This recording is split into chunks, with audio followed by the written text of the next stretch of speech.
রুহুলের news দেখে আমি মনিকে ফোন করি, তার বিকেলবেলা ফোন করি, আর সকালবেলায় মনি আমাকে ফোন করে হঠাৎ করে বলে কি মা আমাকেও মা ডাকতো। যাই হোক, ওর মতো ছেলের মুখ থেকে মা ডাক শোনার চেয়ে মরে যাওয়া অনেক ভালো।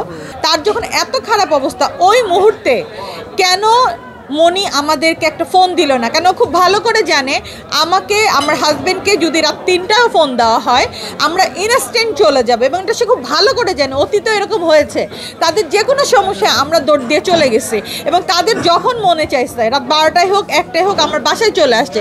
সেখানে একটা মানুষ বিছানায় পড়ে আছে, তার স্ট্রোক হয়েছে, ব্রেন স্ট্রোক, সেই খবরটা তো বলার প্রয়োজন মনেই করেনি। আমার দুঃখ এখানে যে আপুর ট্রিটমেন্টটা কেন করা হলো না।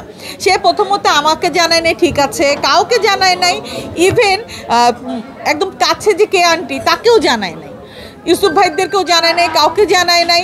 এরকম করতে করতে 24 তারিখে আমি একটা নিউজ দেখি, নিউজটা ছিল রুহুলের, মনে হয় রুহুলের নিউজ দেখে আমি মনিকে ফোন করি, তার বিকেলবেলা ফোন করি, আর সকালবেলায় মনি আমাকে ফোন করে হঠাৎ করে বলে কি মা আমাকেও মা ডাকতো। যাই হোক, ওর মতো ছেলের মুখ থেকে মা ডাক শোনার চেয়ে মরে যাওয়া অনেক ভালো। তো ও আমার কাছে একটা অ্যামাউন্ট চায়। তা আমি বললাম কী কারণে? ওরা মাঝে মাঝেই চায়, বা আমাদের সাথে সম্পর্কটা এরকম ছিল। তাহলে কী কারণে এই মুহূর্তে? আচ্ছা ঠিক আছে, আমি দিব না। তারপরে আমি হঠাৎ ফেসবুকে দেখি যে অঞ্জনা রহমান ইউনাইটেড সিসিউতে। আমি সাথে সাথে তাকে ফোন দিলাম, তুমি তো আমাকে বলো নাই আপু অসুস্থ, আপু বলে এটা পরে বলবো। আমি এখনই আসবো। বলে না না, তোমার এখন আসতে হবে না। এই ছিল সমস্যা, এবং আমাদেরকে কোনোভাবেই ইউনাইটেড যেতে দেয় নাই, এবং সে আমাদের ফোন রিসিভ করেনি, নানান বাধা দিয়েছে। আমার হাজব্যান্ড অনেকবার যাওয়ার ট্রাই করছে, নিচে বসেছিল, দেখতে দেয় নাই।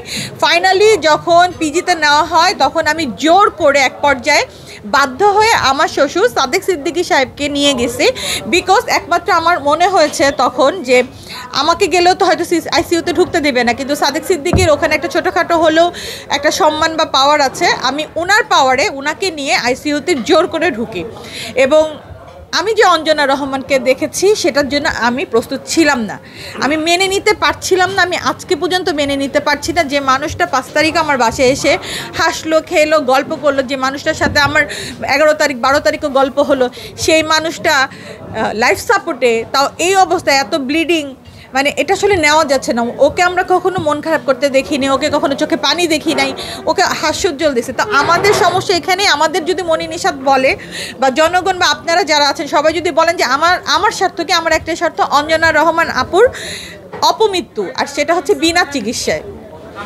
এটা আমার কাছে মনে হয়েছে, যদি চিকিৎসাটা সঠিকভাবে হতো, হ্যাঁ আল্লাহ নিয়ে গেলে নিয়ে যাবে, আমাদের মানুষ হিসাবে যেটুকু চেষ্টা সেটুকু তো আমাদের করতে হবে, সেটা কেন করে নাই? এখানেই আমার সমস্যা। এটা নিয়ে বারবার মনিকে আমাদের প্রশ্ন, আমার ধারণা বিপ্লব ভাইয়েরও সেম অবস্থা, যে আমাদের একটাই প্রশ্ন, কেন চিকিৎসাটা টাইম মতো করা হলো না, কেন আমাদেরকে জানানো হলো না? তো এটা যদি আমাদের স্বার্থে পড়ে, হ্যাঁ এটা আমাদের স্বার্থ, আমরা এখনও জানতে চাই। ইভেন আমাকে আজকে আমার কিছু ইন্টারভিউর জন্য আজকে আমাকে অনেক বিভিন্ন আইডি থেকে নানান ধরনের হুমকি দেওয়া হচ্ছে, উল্টাপাল্টা কমেন্টস করা হচ্ছে। তো আমার কিন্তু ভিউ বাণিজ্য করার কোনো ইচ্ছা কোনো কালে ছিল না। যখন আমি ইন্ডাস্ট্রিতে কাজ করেছি তখনও পারতপক্ষে আমি, আমার জার্নালিস্ট ভাইরা সবাই জানে যে আমি একটু লুকায় থাকতে পছন্দ করতাম। তো আমার যদি ইচ্ছা থাকতো অনেক আগে আমরা ব্যবসা ভিউ বাণিজ্য করে আসতাম। এখন অঞ্জনা আপুর মৃত্যু নিয়ে নিজেকে প্রচার করার কিছু নাই। আমার একটাই কথা, মনি নিষাদকে বলবো না ও খুনি বা কিছু, আমার একটাই কথা, ও মিথ্যাবাদী। শুরু থেকে আমি বলে আসছি ও মিথ্যা কথা বলে, এখনও বলছে ও মিথ্যা কথা বলে, ওর কথায় কথায় মিথ্যা। মনিকে এখনও সময় আছে, ওর সবার মাঝে এসে বলতে হবে যে আমি চিকিৎসাটা ঠিক মতো করিনি, আমি এটার জন্য দুঃখিত। ও যদি এটাও বলে, আমার বিশ্বাস আমরা সবাই তাকে ক্ষমা করে দেব, কিন্তু সেটা সে বলতে কেন নারাজ?